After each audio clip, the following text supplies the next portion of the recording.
Pratiquer avec la musique ou sans. La pratique posturale, il se passe sur plusieurs niveaux. On est en train de chercher la nappe, les sons subtils. Pratiquer avec la musique, c'est très à la mode. D'ailleurs, dans la plupart des cours de yoga, il y a toujours une musique de fond, parfois un pas dik-tik, parfois plutôt douce. Vous venez à un de mes cours et la plupart du temps, c'est silence. Je parle et ça reste là. Quelle est la bonne façon? Je vais parler juste de la pratique posturale aujourd'hui. La pratique posturale, c'est pas aussi simple que ça peut paraître. Surtout si on appuie sur toute la connaissance de yoga.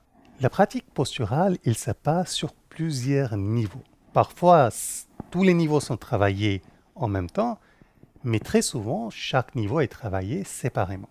Le premier niveau, c'est le niveau physique. Et là, c'est surtout travailler notre musculature, nos alignements, nos os, nos articulations. Et là, parfois, il faut travailler avec la musique, y compris la musique tic-tic, qui donne envie de danser. Parfois avec la musique un peu plus douce. Et parfois, de temps en temps, travailler en silence où on peut rester concentré sur notre alignement, notre façon de faire. Mais ça, c'est que le niveau physique. Ensuite vient le niveau thérapeutique.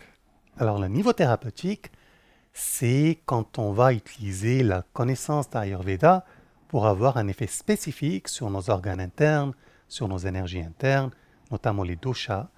Et dans ce niveau, de nouveau, musique peut accompagner la pratique dépendant de ce qu'on est en train de chercher. Par exemple, quelqu'un qui est très stressé, l'accompagner avec un peu de musique, ça peut aider.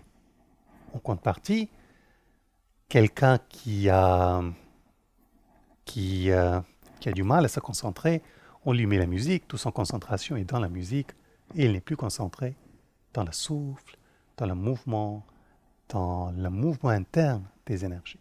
Troisième niveau, c'est le niveau énergétique. Et c'est un niveau qui n'est plus très à la mode. Pour diverses raisons, je ne vais pas rentrer là-dedans.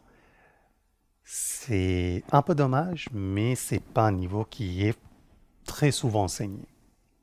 Dans ce niveau, il n'y a pas de musique. Il y a les mantras. On peut chanter les mantras.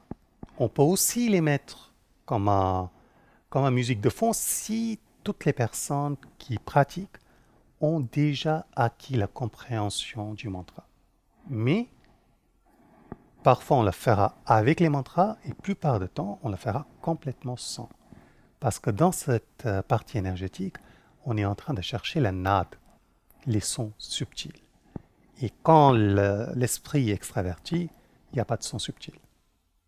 Il n'y a que des sons grossiers venant de notre système IFI. Quatrième niveau, c'est de nouveau plus jamais pratiqué. C'est le niveau qui nous amène vers le chemin de yoga. Il n'est pas pratiqué parce que déjà il faut établir les asanas. Bref. Et là, même les mantras ne sont pas une option. C'est silence total, complète. Même le maître, il ne parle pas. À la rigueur, il dit le nom d'asana et ça reste là. Et bien entendu, il y a un cinquième niveau, parce qu'il y a toujours un niveau. Le cinquième niveau, c'est quand on est en train d'enseigner. La raison pour laquelle je ne mets pas de musique à 99% de temps, c'est que je considère que mon rôle, c'est avant tout enseigner. Et quand on enseigne, il est important que la concentration soit davantage sur ce que dit l'enseignant et comment on arrive à l'appliquer. Et du coup, la musique devient juste une distraction qui nous amène un tout petit peu plus loin de ce qu'on cherche à apprendre.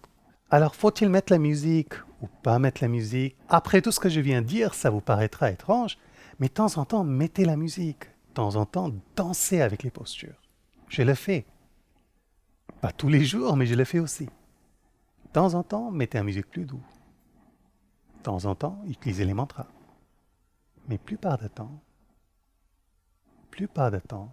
concentrez-vous à ce qui se passe à l'intérieur et pas ce qui se passe à l'extérieur.